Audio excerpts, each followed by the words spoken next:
días, soy Jeremy Martin, vicepresidente de Energía y Sostenibilidad del Instituto de las Américas.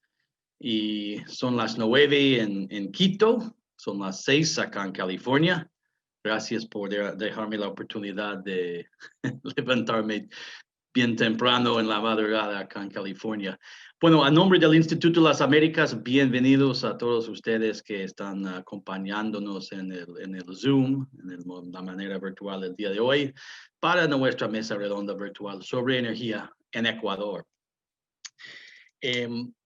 Quiero empezar dando un poco del contexto y por qué estamos llevando a cabo el evento, y luego paso la palabra a mi amigo y colega Alfonso Blanco para compartirnos unas palabras también. Hace un año y pico, el Instituto de las Américas convocó una mesa redonda en Quito en julio 2019, y fue un día largo e intenso, pero a nuestro juicio muy importante en cuanto al debate sobre los prospectos del sector energético y la visión del gobierno. Espero que muchos de ustedes que están en línea hoy día nos acompañaran en esa ocasión. Me parece que sí. Seguramente algunos de los ponentes, Alfonso seguramente estuvo con nosotros hace unos meses en Quito. Y hoy con este evento queremos dar seguimiento a los temas discutidos en aquel entonces y por supuesto hacer una actualización.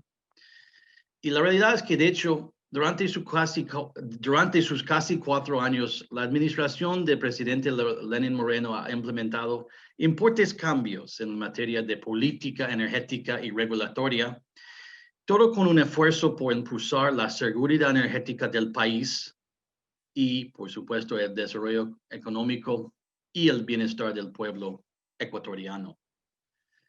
Hoy, a través de una ponencia principal del ministro René Ortiz, nuestro gran amigo el ministro, y 3 paneles, analizamos estos esfuerzos y logros de esta administración actual de Ecuador.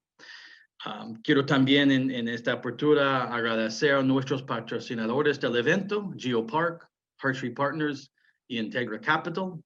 Además, como siempre, extendemos nuestra sincera gratitud al Comité Consultivo y los patrocinadores de todo lo que estamos haciendo en el programa de energía y sostenibilidad del Instituto de las Américas.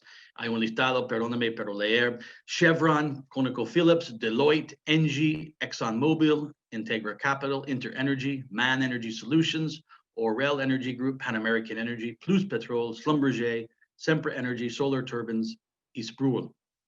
Y muchos representantes de estas empresas nos acompañan como expertos en los paneles del día de hoy, compartiendo sus experiencias en este debate. Y como siempre, extendemos nuestros agradecimientos a nuestros colaboradores, tanto OLADE, Alfonso Blanco, y la Asociación Ecuatoriana de Energías Renovables y Eficiencia Energética. Y en la primera sesión contamos con Eduardo Rosero, su director.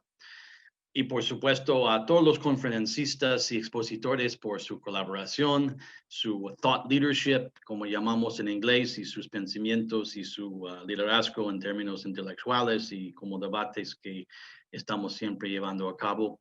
Y todo el respaldo de parte del ministro Ortiz, y quiero destacar Verónica Hiller en el Ministerio de Energía y Recursos Naturales No Renovables en Ecuador, por todo el aporte brindado por su parte. Un gran placer siempre colaborarnos en esta ocasión de nuevo, dando seguimiento a los temas a debate. Bueno, este es todo de mi parte. Es muy temprano, pues no voy a extender, temprano para mí, pero voy a pasar la palabra a Alfonso Blanco. Como digo, es el secretario ejecutivo de la Organización Latinoamericana de Energía, OLADE, que tiene su sede en Quito y nos acompaña desde Quito esta mañana, y le voy a pasar la palabra para ofrecer unos comentarios. Alfonso, por favor, gracias por acompañar y todo el aporte. Muchas gracias, Jeremy. Muy buenos días a todos. Señor Ministro de Energía y Recursos Naturales No Renovables, René Ortiz, señor Vicepresidente de Energía y Sostenibilidad del Instituto de las Américas, Jeremy Martin, las autoridades del Gobierno de Ecuador, los distintos colegas y público en general y empresas que acompañan esta importante iniciativa. En primer lugar, agradecer al Instituto de las Américas esta continuidad en el diálogo y en esta mesa generada para Ecuador. Desde OLADE es un gusto acompañar esta iniciativa. Entendemos que es tremendamente necesario para el desarrollo de un diálogo altamente técnico y de importante contenido a nivel de los distintos países, y por lo tanto celebramos esta iniciativa y claramente la acompañamos en su ejecución, y agradecidos con el Instituto de las Américas de estar compartiendo este espacio. Claramente tuvimos hace un año y medio atrás, como decía Jeremy, una primera mesa de diálogo en Ecuador, pero tenemos que entender que el mundo ha cambiado, estamos sometidos a una situación completamente distinta a lo que era el mundo hace un año y medio atrás. Para contextualizar esto que digo, en nuestra región, en América Latina y el Caribe, las economías regionales van a tener una retracción de su Producto Bruto Interno que va desde el 2% a un 15%. En el caso de Ecuador, esa contracción de la economía durante el año 2020 fue del entorno del 9%. Y en ese contexto entendemos y identificamos en el sector de energía como un sector clave para lo que es la recuperación económica sostenible de toda nuestra región. Y en países como Ecuador, que han sido los más afectados por esta pandemia, que basan gran parte de su economía en las industrias extractivas, este impacto de la pandemia es aún mayor que en otros países de nuestra región. Por lo tanto, tenemos que entender que estamos en un contexto completamente distinto. Entendemos que el sector energía es un sector que tiene el potencial de dinamizar nuestras economías y transitar el camino de recuperación económica sostenible para toda nuestra región. Y tenemos que apoyar ese sendero a futuro. También quiero destacar un elemento fundamental. Ecuador, sin embargo, aún en este contexto desfavorable, ha tenido grandes avances en términos de política energética y cambios regulatorios para el sector, que han acompañado de alguna forma esta transformación necesaria para el sector de energía, y algo que es fundamental en este contexto post-pandemia, que es la modernización del sector energético. Es necesario modernizar y es necesario cambiar los modelos para el sector energético que de alguna forma acompañen la necesidad de una recuperación sostenible y que identifiquen oportunidades en materia de desarrollo de negocios, en materia de desarrollo de empleo fundamentalmente, que es una de las grandes necesidades que tiene toda nuestra región. Y en esto quiero destacar algunos elementos y algunos hitos clave de esta administración de gobierno. En primer lugar, el trabajo sostenido en lograr una mayor eficiencia a nivel del sector público, pero fundamentalmente a nivel de los distintos actores y agentes que conforman el sector energético del Ecuador. Ha existido un esfuerzo importante en tratar de llevar a un sendero de eficiencia los distintos actores que conforman el sector energético. Quiero celebrar también la promulgación de la Ley de Eficiencia Energética. Entiendo que esto es un hito fundamental en lo que es el sendero para la energía sostenible del Ecuador, un hecho que se concretó y se está implementando en el marco de esta administración de gobierno. También se han dado avances importantes en la implementación de proyectos y en la incorporación de proyectos de energías renovables no convencionales para el Ecuador, que también son avances importantes. Y otro aspecto que entiendo que es fundamental y que marca también hitos importantes para el desarrollo del Ecuador en términos energéticos es el incremento y la importancia que han logrado los intercambios energéticos a nivel internacional y con los países fronterizos del Ecuador. Esto es algo que de alguna forma refuerza el concepto de que la integración regional tiene un rol fundamental en lo que son las políticas energéticas de la integración regional también apunta y apoya lo que es la complejidad, y en un modelo energético que va a ser completamente distinto, en el cual la participación de la electricidad se observa como un proceso de electrificación de la demanda de energía a nivel de nuestra región, una mayor participación de energías no gerenciables, y en este contexto la integración energética es un elemento fundamental. Otro aspecto que quiero destacar es que Ecuador está al borde de un periodo electoral. Estamos en Ecuador, y hablo en plural porque yo vivo en Ecuador, no soy ecuatoriano, pero vivo en Ecuador, estamos al borde de un periodo electoral. Un periodo que de alguna forma enfrenta al país a una nueva administración de gobierno que de alguna forma tiene que incorporar un modelo para el sector energético y generar políticas de largo plazo y políticas de Estado para el país.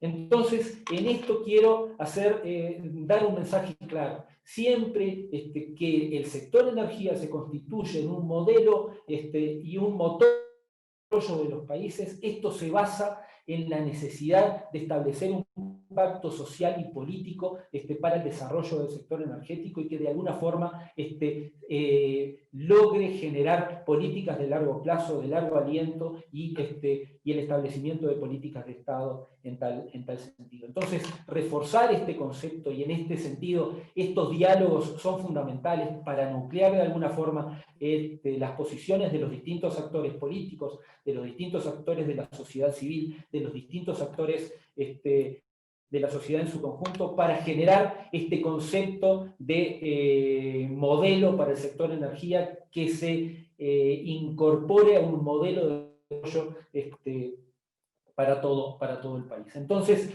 el sector energía tiene que ser una parte esencial y fundamental en un modelo de desarrollo, y el sector energía hay que identificar que en un escenario post-pandemia tiene la capacidad de generar empleo, tiene la capacidad de dinamizar la economía en una recuperación sostenible que es tremendamente necesaria para nuestra región. Y en esto quiero destacar que esto nos presenta una gran cantidad de oportunidades, ¿no? Tenemos la oportunidad de salir del modelo exclusivamente extractivista que tienen muchas de las economías de nuestra región, e incorporar un modelo de desarrollo que de alguna forma integre una gran cantidad de componentes a lo que es la política energética de largo plazo. Tenemos la oportunidad también de una mayor participación del sector privado en lo que son los modelos de negocio para el sector energía. Y hay una gran oportunidad en tal cual la participación pública y privada logren establecerse como mecanismos no excluyentes y como mecanismos de desarrollo para el sector energía. Y tenemos la oportunidad también de un mayor aprovechamiento de los recursos naturales que tiene nuestra región, y un mayor aprovechamiento también de lo que es las energías renovables en un modelo de desarrollo sostenible. Otra oportunidad importantísima es incentivar e incrementar los intercambios energéticos a nivel regional y la integración regional. Pero para esto se presentan una gran cantidad de desafíos, y fundamentalmente para un país como Ecuador. Hay que trabajar muchísimo en la seguridad jurídica para atraer de alguna forma la inversión privada, y para generar un clima de negocios que sea estable y de largo plazo, con respeto de alguna forma jurídico e institucional. Hay que fortalecer las instituciones para generar políticas de largo aliento y políticas de Estado, y en tal sentido el fortalecimiento de las instituciones es lo que alimenta esta seguridad jurídica necesaria para un modelo de desarrollo que integre la acción del Estado, pero que también integre la acción de los privados. Como decía anteriormente, y en todo este contexto es fundamental el establecimiento de políticas de Estado y una modernización en términos regulatorios y también en términos institucionales para todo, para todo el sector, para construir esto que yo denomino visión de largo plazo, políticas de Estado para toda nuestra región, no solamente para Ecuador. Y en este contexto aliento e incentivo un diálogo de alto nivel que de alguna forma integre la posición de los distintos actores que de alguna forma van a formar parte de la carrera electoral, que van a formar parte de una próxima administración y construir un modelo de desarrollo para el sector energético del Ecuador. Así que muchísimas gracias por este espacio, muchísimas gracias Jeremy, siempre es un gusto compartir espacios con el Instituto de las Américas y realmente complacidos de dar inicio a este diálogo que estamos convencidos va a tener un gran impacto para el país. No, a usted y a ustedes de OLADE, gracias Alfonso, es un placer y quiero destacar también que no solamente colaborarnos en manera informal, pero tenemos entre el Instituto de las Américas y OLADE un memorando de entendimiento, un memorandum of understanding, MOU, para estas colaboraciones, pues es una continuidad entre nuestras dos instituciones. Agradecemos mucho todo esto y gracias por hacer el contexto y las dos palabras importantísimo que creo que vamos a tocar un poco del día de hoy, seguridad jurídica, ¿no? Y la certeza en las políticas públicas. Gracias, Alfonso. Y bueno, creo que nos están acompañando en la pantalla nuestro amigo, el ministro de Energía, señor ingeniero René Ortiz. Ya está, creo que está. ¿Nos escucha, señor ministro?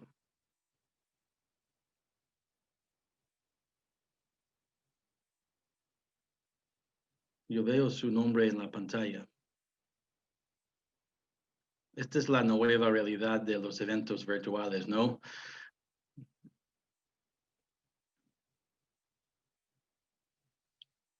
Parece conectado. Darnos un momentito de...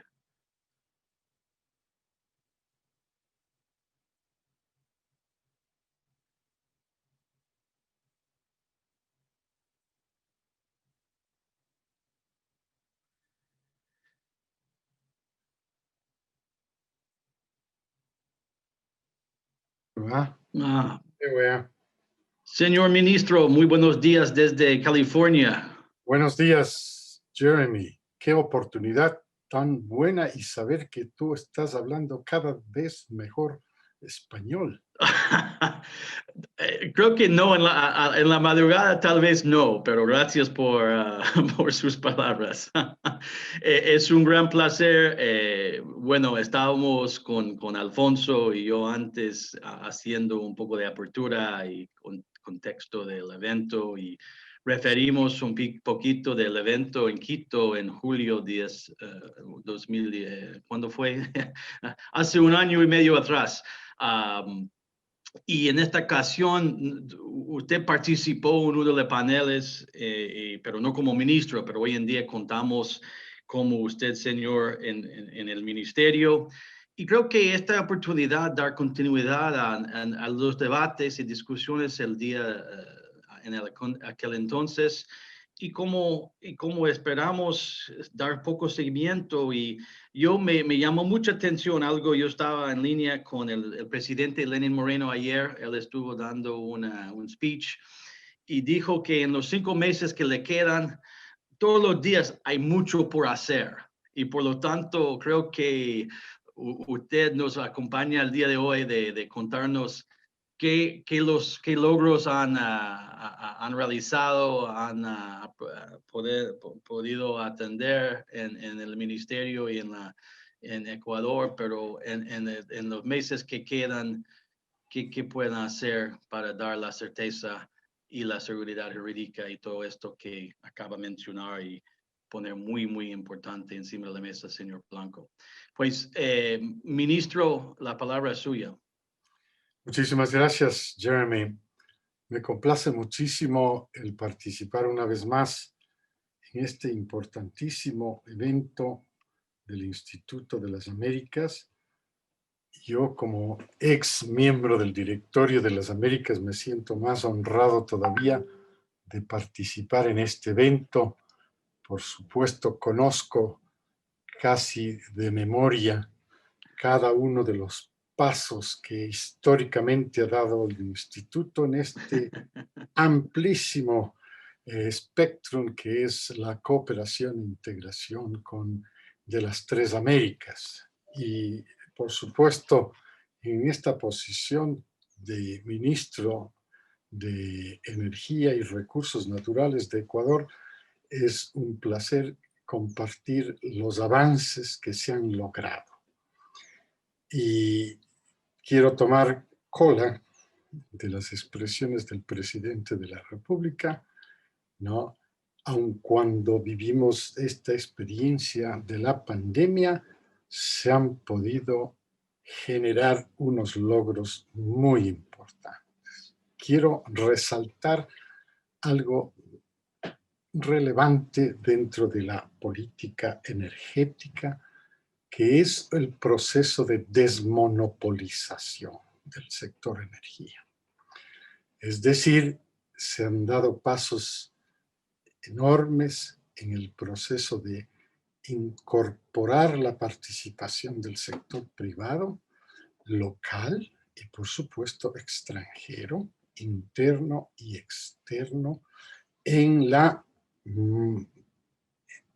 matriz energética de consumo, de demanda, de generación eléctrica, de producción de petróleo, de producción de minerales de Ecuador.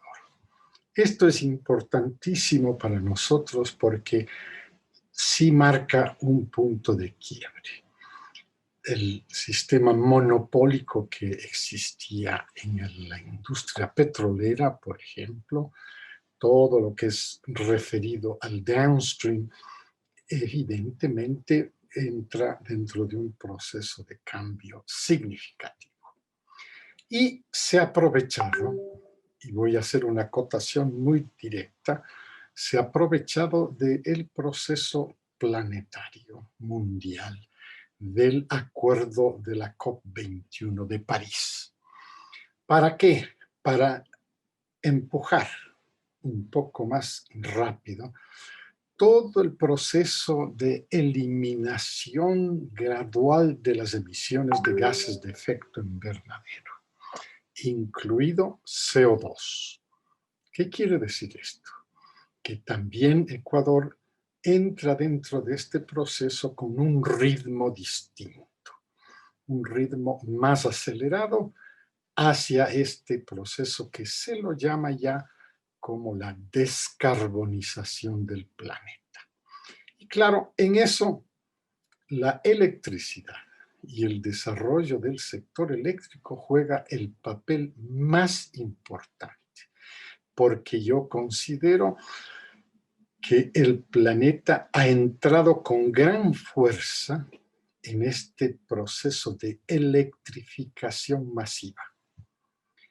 Y esto evidentemente quiere decir que todo el concepto de energías renovables se materializa con la manufactura de estos recursos naturales, como el sol, como el viento y otras energías renovables, manufacturarlas para convertirlas en electricidad. Ahí está la respuesta a la masificación de la electricidad. Y Ecuador, afortunadamente, hemos podido embarcarnos en este importantísimo derrotero que es el desarrollo de las energías renovables, situándolo, por supuesto, dentro de las capacidades propias del Ecuador, pero con una apertura al sector productivo privado nacional y privado internacional.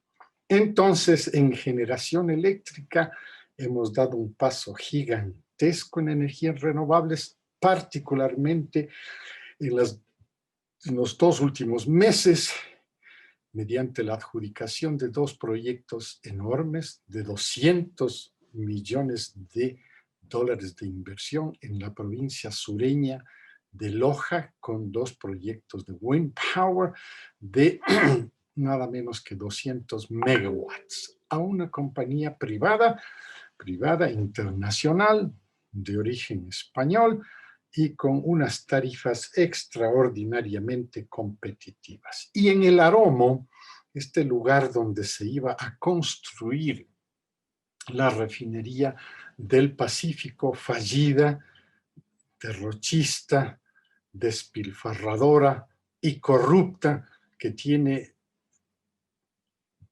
a toda la plana mayor del régimen anterior, comenzando por el presidente de la República, y luego el vicepresidente y una playa de ministros, enorme cantidad de funcionarios que han sido o indiciados o sentenciados, están presos o están fugados, ¿no? Entonces, ahí se derrocharon, se desperdiciaron, se botaron más de 1.500 millones de dólares, pero quedó una área que se llama el Aromo, y ahí acabo de adjudicar yo como ministro un contrato para un parque solar fotovoltaico de 200 megawatts con otra compañía privada internacional, también de origen español, con 200 millones de dólares adicionales de inversión. Ya van 400 millones de dólares juntos en energías renovables. Y luego tenemos Conolopus en las Islas Galápagos, que es otro proyecto solar fotovoltaico y unido con wind power, y cada vez esas islas irán disminuyendo poco a poco el consumo de energéticos de origen fósil. Vamos por el buen camino, y ese buen camino tiene una incorporación del sector privado que yo quiero subrayarla. ¿Por qué? Porque el sector público ha agotado toda su capacidad financiera y ya no lo puede hacer. Ya no puede intervenir en estos tipos de desarrollos del sector energético no convencional, el sector energético de energías renovables, y también el hidráulico en grandes cantidades, Prácticamente Ecuador tiene un 91% de suministro de energía eléctrica totalmente limpia.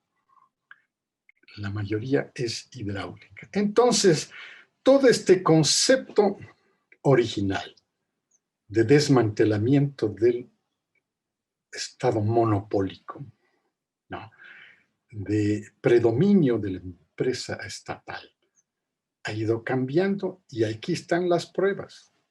Ahí están, ya están operando, está funcionando el sistema.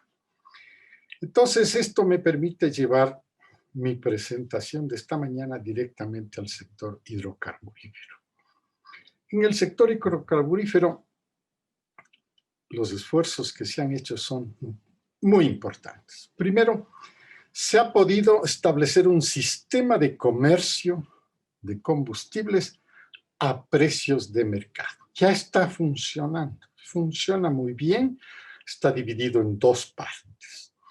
Una parte es el segmento del mercado regulado y otra parte es el segmento del mercado no regulado. ¿Por qué el mercado regulado? Porque este le permite al gobierno todavía dosificar la forma con la que se adquiera la paridad entre el precio internacional y el precio nacional de los combustibles, como gasolina extra, que es un RON 85, y gasolina Ecopaís, que es una gasolina aditivada con etanol anhidro, también de 85, RON 85, el diésel automotriz y el diésel 2. Estos 4 combustibles están dentro de este segmento del mercado regulado. Este segmento cambia todos los meses. Ya lo implementamos el año pasado, desde mayo del año pasado, se ha ido implementando con referencia cada mes a cómo se comporta el WTI, el West Texas Intermediate. Ecuador vende su crudo con referencia al WTI y compra sus derivados en el mercado internacional para el consumo interno con referencia al comportamiento de crudos como el WTI. Entonces es natural que nuestro sistema regulado, nuestro segmento del mercado regulado, esté indexado con el comportamiento internacional del WTI. Y entonces, ¿por qué? Casi el 70% de las gasolinas de alto octanaje son importadas del mercado internacional. Y casi el 82% de los diésel son importados también dentro del mercado internacional hacia el consumo nacional. Entonces, claramente hay una forma de ligar directamente el comportamiento dentro de la banda del segmento regulado, cómo fluctúe el mercado petrolero internacional. Y así ha estado funcionando. Y los resultados son buenos. Es decir, se ha ido eliminando la subvención. Es más, ya puedo anunciar que el 2020 terminó con más de 648 millones de dólares de ahorro. Ya ese es el resultado. Esos son el proceso de eliminación de las subvenciones.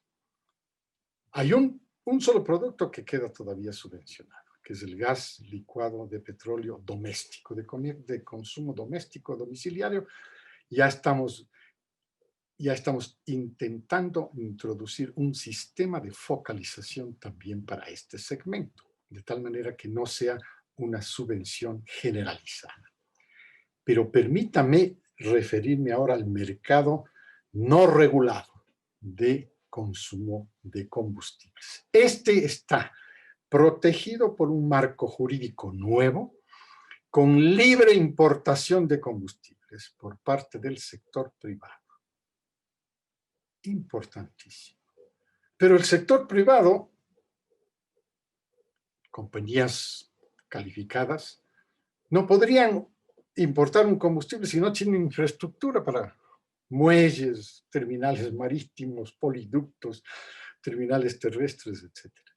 Entonces también hay una estructura tarifaria muy competitiva, la de Petroecuador, que podría ser arrendadas esas capacidades, esas idle capacities, para la utilización del sector privado. Ya está tarifado. Ya se hicieron el año pasado, al final del año pasado ya se hicieron las primeras pruebas. Creo que este año va a tomar un impulso mayor. La libre importación de combustibles. Y va directamente al segmento no regulado. Quiere decir que la compañía importadora pone el precio de surtidor. The price and the pump. Not the government. Not the regulatory agency. The company. Este es el gran cambio y está funcionando.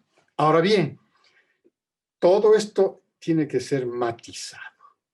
Como señalaba, cada mes hay un ajuste. Porque le referimos cómo se comportó el mes pasado, se aplica el siguiente. Y así sucesivamente. Y los cambios que se han visto en el año pasado son de milésimas. ¡Wow! Pequeñísimo. Pero le hemos puesto también en el lado de las milésimas el cambio para las gasolinas. Pero en el caso del diésel automotriz, como partió de una base demasiado baja, $1 por barril en mayo, este se ha ido ajustando con más o menos 4 centavos, que es el equivalente a 5%. Todos los meses, 5%. Esto nos llevaba a que este año 2021, en junio, se alcanzaba la paridad entre el precio internacional del diésel y el precio nacional de consumo local. Pero nosotros hemos sentido en el gobierno, y el presidente Moreno ha sido muy sensible en este aspecto, que el impacto de la pandemia, que es a todos los países, a unos más, a otros menos, es más o menos en el Ecuador un 32% de impacto. Esa contracción económica del 32% aproximadamente tiene un factor muy decisivo. También impactó en un 30% en la capacidad instalada del sector productivo. Es decir, hay un enorme idle capacity, una capacidad del 30% que no está utilizada y que en el segmento del transporte, que es el mayor consumidor de diésel, impacta con una sobreoferta del orden del 30%.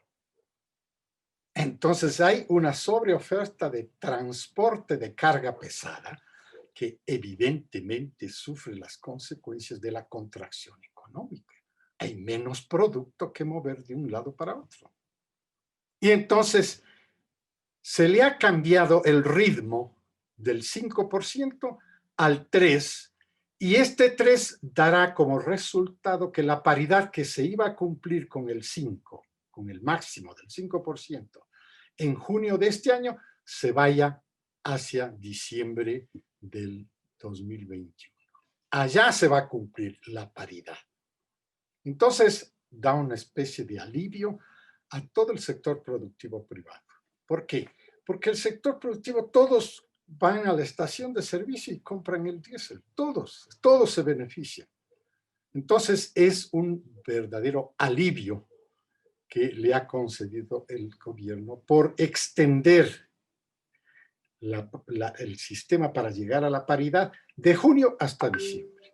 Esto es importantísimo porque evidentemente lo que hace es mostrar que el sistema sigue funcionando. La diferencia es el ritmo que se le impuso. Se le bajó el ritmo del 5 al 3. Ya está. Ese es el sistema. Entonces, así le hemos podido introducir y plasmar un cambio muy significativo de un proceso auténticamente estatista y auténticamente monopólico en un sistema totalmente combinado de privados y públicos. Petroecuador mantiene su posición y también tiene una infraestructura. Entonces, la Petroecuador reunificada, que ya voy a hablar en unos minutos, evidentemente tiene su rol en este proceso, hasta convertirse en una empresa más, una más del sistema, como cualquier otra.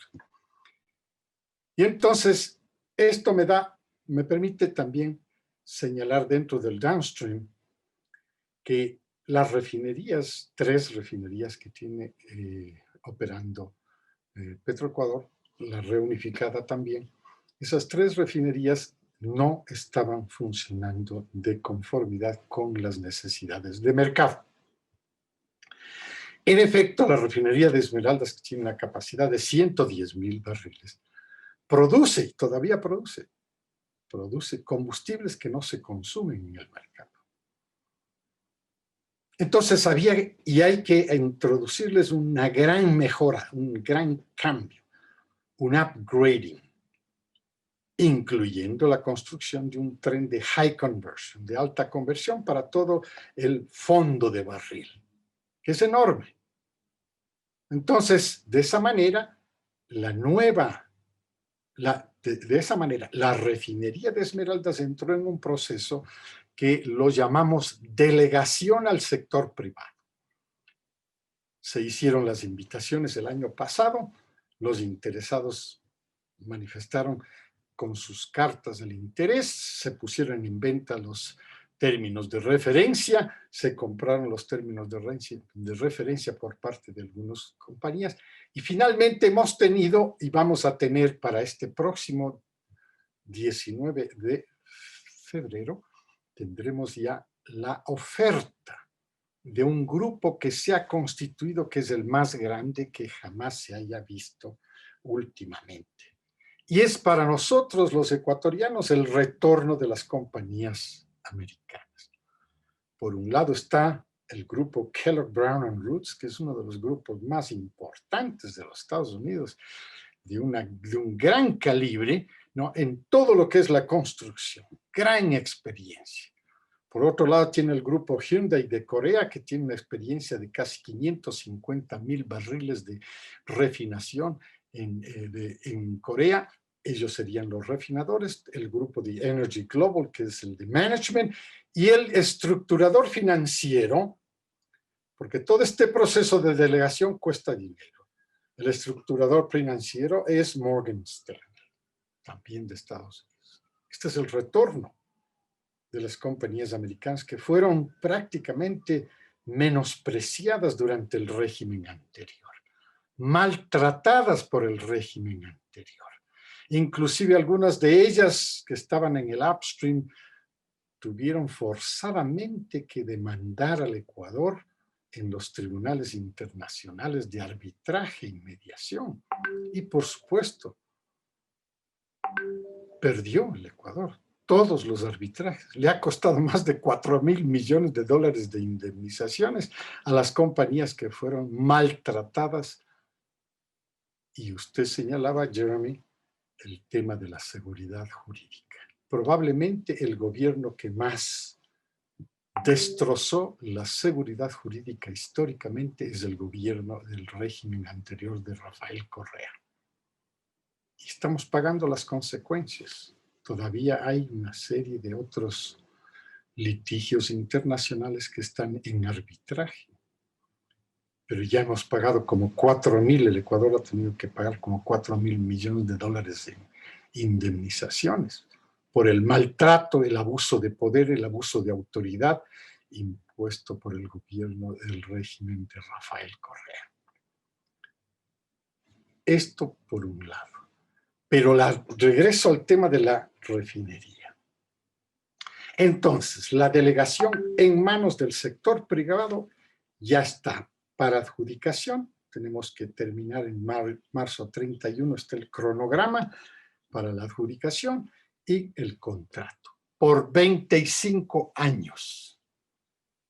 Y con una inversión estimada, tuvimos la oportunidad de dar una conferencia de prensa ilustrativa con los miembros representantes de este consorcio gigantesco internacional, y los estimativos están en el orden de los 3,000 millones de dólares que hay que invertir en la refinería de Esmeraldas.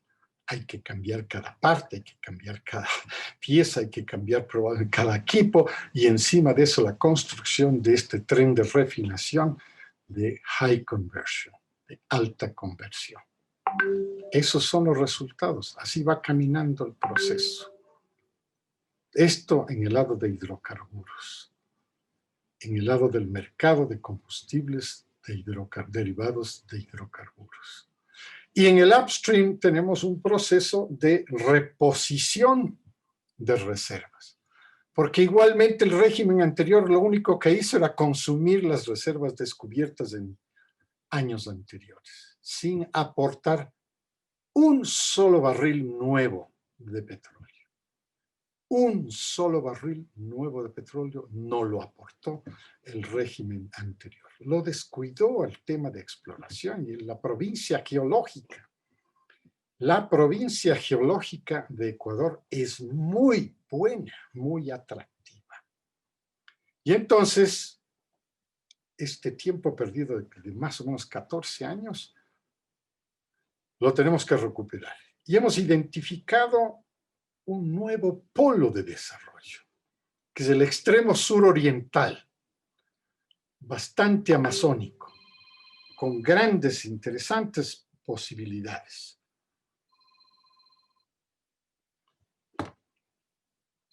Y ese extremo suroriental, estamos pensando nosotros, debe crear también un nuevo puerto de exportación con miras al este. El único puerto de exportación que tenemos en este momento es el de Balao, exportación de hidrocarburos, quiero decir, petróleo y derivados. Pero este crearía un nuevo puerto de exportación con una visión hacia el Atlántico. pero cubriendo la Amazonía peruana, la ecuatoriana y la brasilera. Ahí hay refinerías y, por supuesto, tiene un interesante potencial.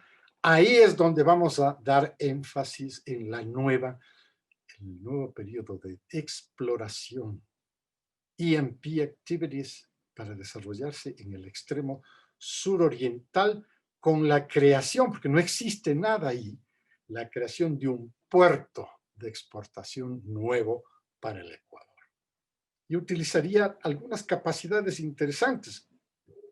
Hay un oleoducto norperuano que también pasa por ahí, cercano, pero tiene una capacidad no utilizada de casi el 70%.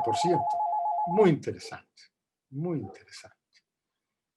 Y hay otras posibilidades de manejo, como por ejemplo, toda la exportación vía fluvial en todo el sistema amazónico. Interesante, esto es nuevo, esto es para después, para el futuro. Este es el nuevo E&P para la renovación, la reposición de reservas que han sido consumidas, reservas de petróleo que han sido consumidas por más de 14 años.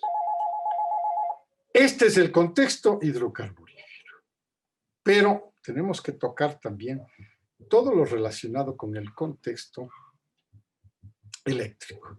Y el contexto eléctrico evidentemente es bueno, porque estamos enmarcándonos dentro de esta tesis planetaria de la electrificación masiva.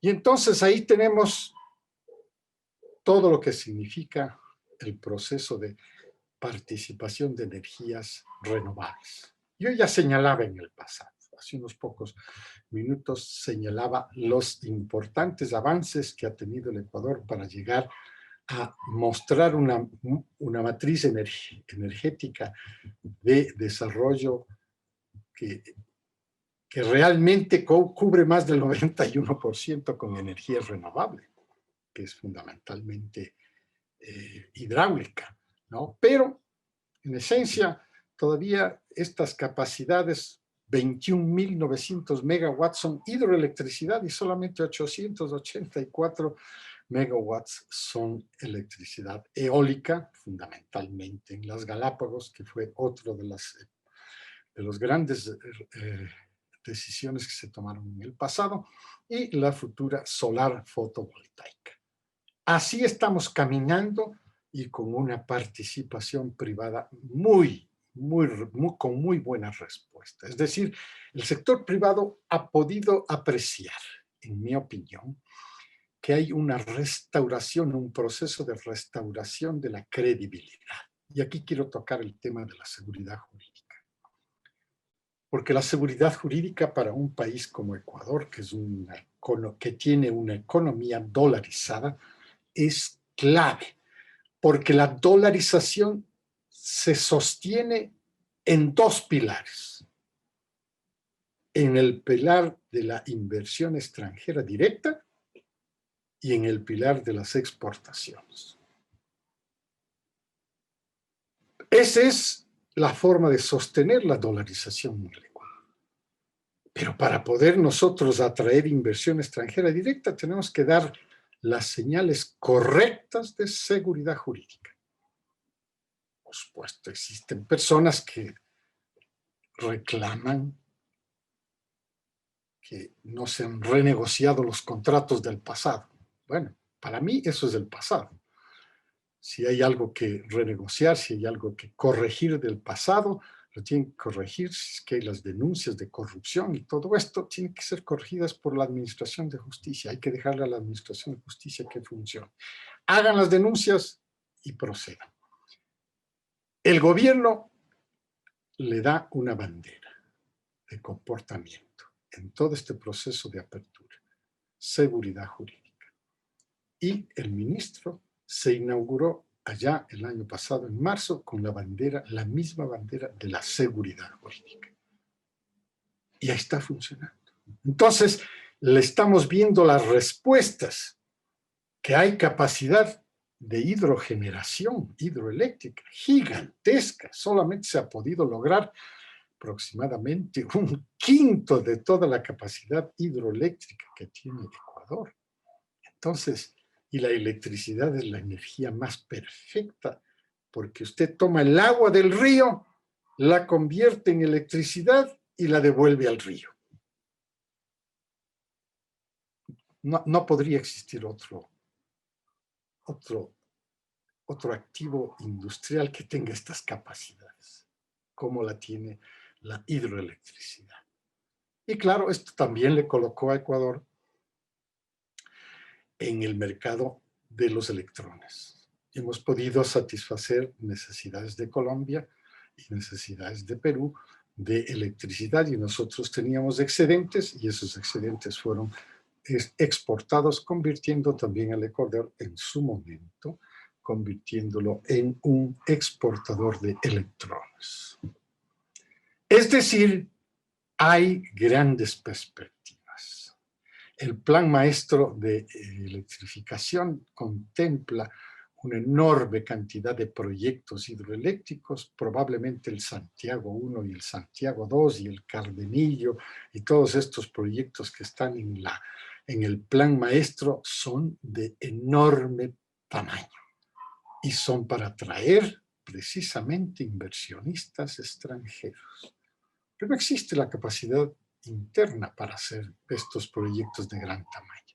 Pero esto no quiere decir que nosotros no tenemos cuencas pequeñas en donde se pueden ubicar proyectos pequeños, de menos de 50 megawatts, por ejemplo.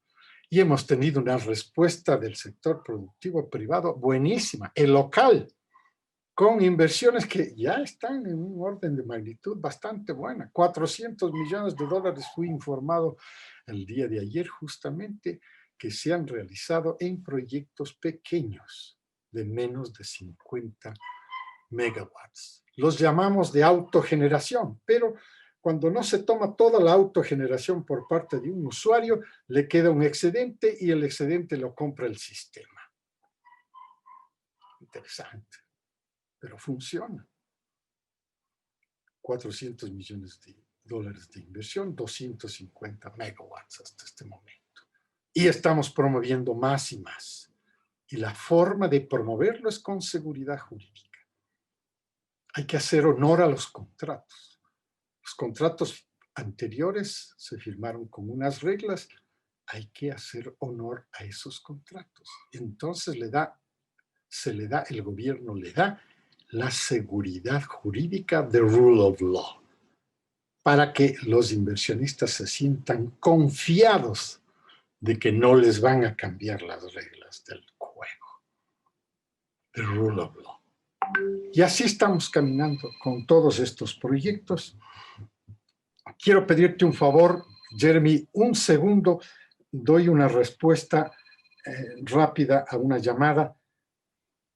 Perfecto, yo voy a tratar de pronunciar la palabra desmonopolización. El ministro dijo que ha mejorado mi español, pero me cuesta mucho pronunciar la palabra desmonopolización. Ya te salió. Bueno, ya estoy de regreso, una llamada. No, por favor. Voy a terminar en los próximos minutos, ya. Hay muchas preguntas, si me puedo, por favor, ministro, interrumpo un poco. Hay muchas preguntas en cuanto a gas, y si pueden, cuando terminamos en sus palabras, referirse a poco a plan de gas, cómo que se ve. Bueno, antes de terminar el tema hidrocarburífero, déjame brevemente tocar el tema de gas. Okay. Ecuador no es un país gasífero. Ecuador es un país petrolero. La producción de gas, que fue descubierta allá por los años 1960 en el campo Amistad, que es el único campo offshore que ha entrado en producción, pudo realmente materializarse mediante un contrato de production sharing con una compañía americana subsidiaria del grupo Noble Energy. de Estados Unidos. Y tenía un contrato de participación de la producción, un production sharing, desde 1999. Empezó a desarrollar el Campo Amistad, con una reserva pequeña que no podía realmente competir como productor exportador de gas natural, pero sí podía competir como suministrador de gas natural para la generación eléctrica. Entonces, la misma compañía, a través de otra, conformó lo que se llama Machala Power y desarrolló el Campo Amistad, y el Campo Amistad ha estado produciendo por los últimos 20 años, ininterrumpidamente, pero no ha podido aumentar sus reservas. Igualmente, los inversionistas como EDC, en el grupo Noble Energy, sufrió los embates de el abuso de autoridad, el abuso de poder de la administración del presidente Rafael Correa. Y el presidente Rafael Correa tenía un eslogan que decía: si no les gusta, que les vaya bonito.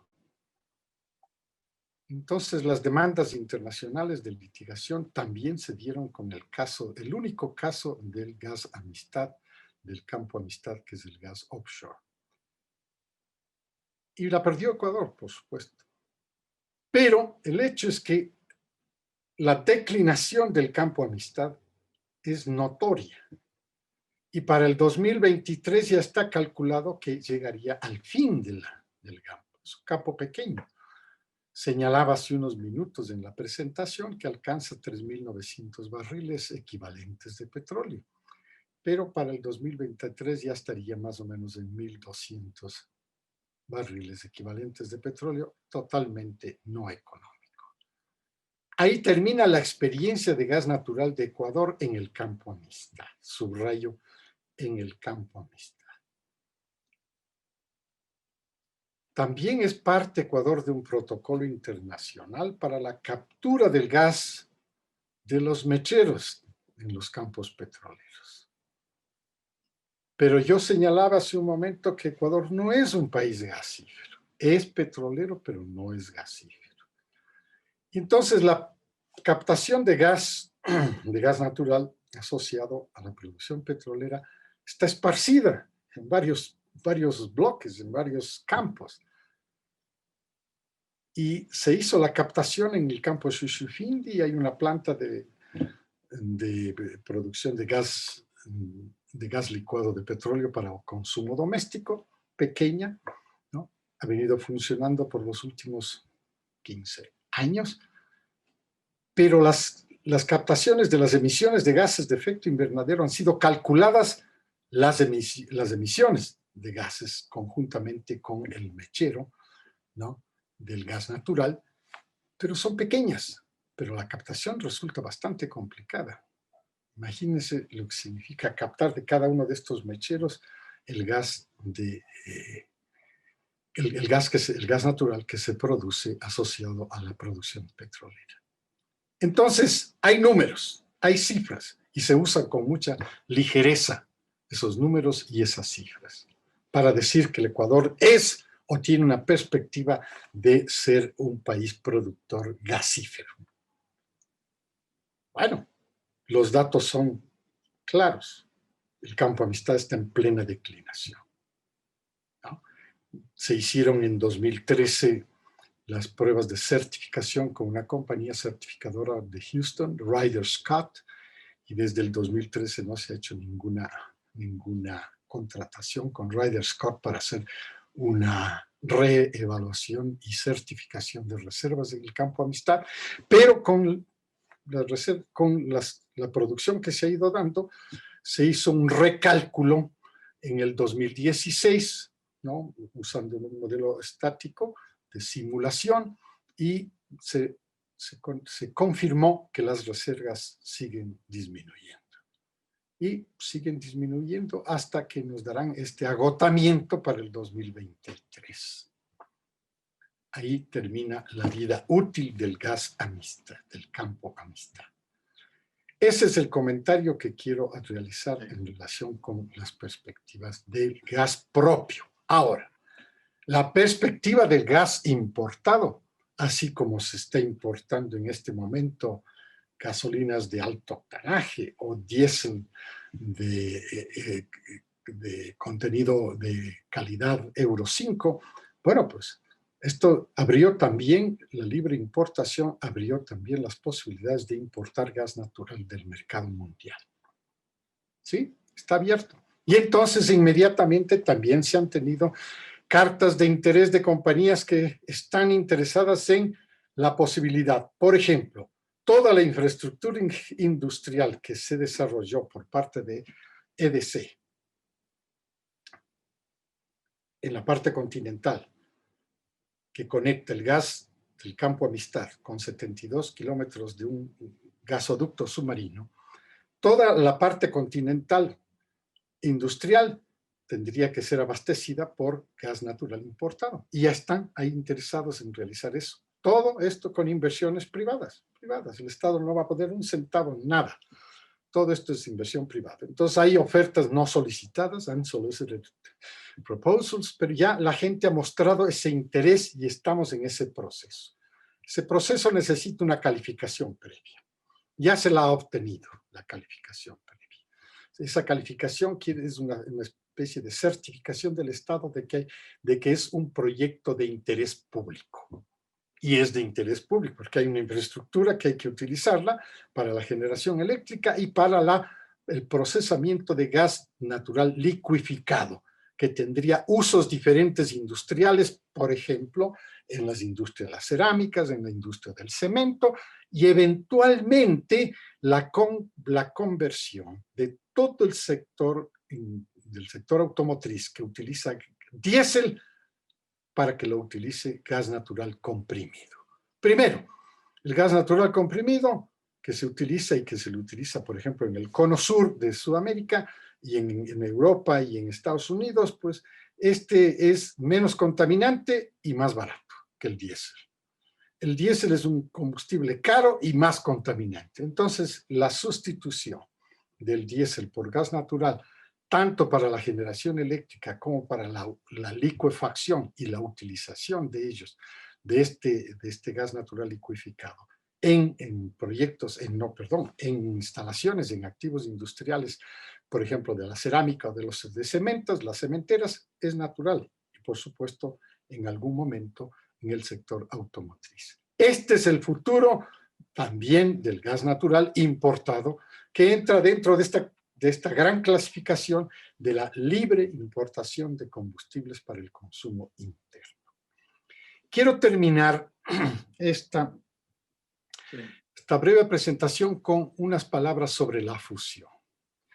Desgraciadamente, el gobierno anterior cometió un error gravísimo, separando la cadena de valor con la que venía trabajando la empresa estatal Petroecuador.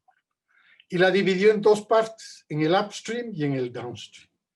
No, pero la dividió de una mala manera. Y en donde Petroamazonas, que manejaba el upstream, no vendía los barriles que producía. Los entregaba a Petroecuador, o sea, no vendía, o sea, producía, era un sistema bastante oblicuo, ¿no? No vendía los barriles que producía, los entregaba a Petroecuador. Y el Ministerio de Finanzas tenía que financiarle a Petroamazonas este costo de producción de los barriles que le entregaba, que no los vendía, sino que los entregaba a Petroecuador. Absurdo total. La fusión tuvo un marco jurídico, que es un decreto ejecutivo presidencial del 2019, y yo le apuré con un principio. Una de las dos compañías absorbe a la otra. Y lo más natural que podía ocurrir es que Petroecuador le absorbiera a Petroamazonas. Este proceso de fusión por absorción terminó ya en diciembre 31 de 2020. Ese era el plazo, ahí terminó. Ahora, esto incorporó dos empresas que sumadas desde el punto de vista de personal operativo, administrativo y obreros, son más de 10,000 personas. Dentro del cronograma, este primer trimestre del 2021 se tiene que hacer la optimización. La optimización es con cuántas personas se puede manejar esta empresa Petroecuador reunificada. Porque con 10,000 no puede trabajar. Porque una operación X no la puede hacer 2, no la puede hacer 3, peor 4. Entonces tiene que ser uno solo. Todos están calificados, sin la menor duda. Pero siempre habrá alguien que sea el mejor. ¿Quién lo escoge? La compañía consultora. Y la compañía consultora le da este carácter de neutralidad, para que no sea ni el ministro ni nadie el que empiece a escoger gente de la que tiene que quedarse, y a los que se desvinculan, por supuesto, se desvincularían con una indemnización. Ese es el fin de la reunificación de las dos empresas. Por supuesto, reunificada, esta pasa a ser la compañía más grande que tiene el Ecuador, ¿no? La petrolera más grande que tiene el Ecuador, y por supuesto ya está comandada para hacer varias cosas muy interesantes. Una primera, que es cambiar su visión y su misión, porque tiene que encajarse dentro de todo este proceso internacional de la Convención Marco de Naciones Unidas. Entonces tiene que encajarse dentro de estos, y una manera de hacerlo es también tener en la visión y en la misión su carácter petroquímico por delante. Hay más de 600,000 oportunidades, nichos de oportunidades de petroquímicos que pueden ser tomados, unos pequeños, otros medianos, otros grandes. No creo que le interese a Petroecuador las grandes. Para las grandes, las que fabrican polipropilenos y todas esas cosas, para eso hay otro tipo de compañías. Para Petroecuador, buscar los nichos de oportunidad de inversión para irse ubicando en estos nichos petroquímicos, porque estos sí tienen futuro. El de los combustibles, ese tiene menos futuro a partir del 2050 en adelante. Pero el otro carácter interesante de este proceso de reunificación es el cambiar a la empresa pública, a la empresa estatal, Petroecuador, en una compañía por acciones. Todo este marco ya está aprobado. Y esta conversión, que por supuesto desde el punto de vista legal tiene que pasar por el escrutinio de la Asamblea Nacional, que es el poder legislativo, ¿no? Como un congreso, ellos tendrán que hacer el cambio de ley que permita que Petroecuador pueda convertirse en una compañía por acciones. Convertida en una compañía por acciones, puede entrar en el mercado de bursatilización, puede bancarizarse por sí sola, puede llegar a ser independiente de las finanzas públicas, se puede convertir verdaderamente en una compañía. ¿Hay ejemplos de esto? Sí, nosotros no estamos innovando, no estamos creando el agua tibia, como se dice. No. Los ejemplos vienen de Europa, los ejemplos vienen de la Eni de Italia, de la Repsol de España, de la Total de Francia, de la British Petroleum de UK. Y acá también tenemos ejemplos clarísimos en América del Sur, tomando Petrobras primero y luego Ecopetrol. Es decir, simplemente tomamos las referencias de estos exitosos cambios que se han logrado de convertir a las empresas estatales en compañías por acciones. Y esta es la posibilidad de entrar en estos mercados importantísimos de financiamiento como son los mercados bursátiles. Con eso termino. En esencia, se han dado pasos, en mi opinión, muy importantes de reestructuración del sistema de manejo de tanto de la energía en general, pero en particular de los petróleos, de los hidrocarburos y de la electricidad. Ligeramente toco el tema de la Energy Minerals, porque este es el nuevo concepto, Energy Minerals. Y en Energy Minerals, Ecuador es como un Benjamín, un productor Benjamín. Recién el año pasado, el último trimestre, el anteaño, perdón, adquirimos la capacidad de exportación de escala industrial grande, ¿no? Dos producciones, una de cobre y otra de oro, con compañías internacionales de renombre. Ya nos colocamos en el mercado de minerales, somos los recién llegados, pero las perspectivas y los potenciales mineros de Ecuador son enormes, muy importantes, Sí. particularmente dentro de este campo que les llaman Energy Metals. Sí, los critical minerals, sí, sí, sí. Gracias. Señor ministro, este fue una actualización impresionante y antes que nada felicitamos desde el Instituto de las Américas, a mi parte personal, a usted, a todos los funcionarios y toda la gente que a través de 4 años ha podido alcanzar estos hitos y alcanzar estos objetivos. Muchísimas gracias, impresionante, felicitamos, bien hecho. Una pregunta para terminamos porque hemos referido al tiempo que queda, pues una pregunta sencilla, si podemos destacar o en manera simple, ¿qué es el tema o cuál es el tema más importante que usted espera abordar en el tiempo que queda en la administración y en el ministerio bajo su liderazgo? Es decir, ¿cuál sería? Porque hablamos de muchas cosas y hay siempre, como dijo el presidente ayer, mucho por hacer. Este es ser funcionario público, ¿no? Un tema que quieren terminar, precisar y salir de su cargo satisfecho. Conolopus, en las Islas Galápagos. Energía renovable fotovoltaica con batería. Este tiene que terminar en 31 de marzo de este año 2021. Ahí se adjudicará y arrancará el contrato en abril, y esto es un proyecto totalmente privado. El otro es la refinería de Esmeraldas. Sí. Bueno, le permito 2. Sí, Okay. yo también me permito 2.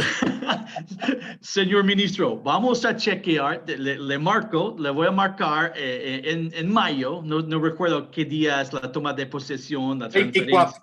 24. El 24, el 23 mejor, le llamo y me avise, ¿no? Que estas dos cosas, estos dos objetivos importantes. Ya están marchando. Ya están marchando. Ya están encaminadas. Sí.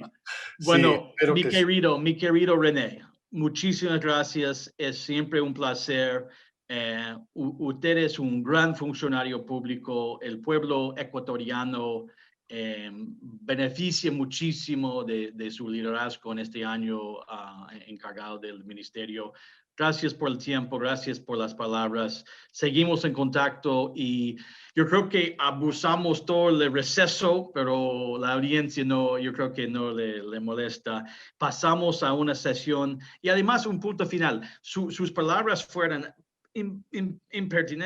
importantes para abrir las próximas discusiones en los 3 paneles que tenemos. Y gracias. Con esto pasamos al panel de transición energética. Muchísimas gracias de nuevo. Un abrazo, amigo. Muchas gracias. Buenos días a todos. Gracias, señor. Señor ministro Ortiz, ya yo voy a pasar la palabra a mi colega Cecilia Aguillón, quien va a moderar la sesión y la discusión en cuanto a la transición energética. Muy bien, señor. Muy amable. Buenos días. Gracias.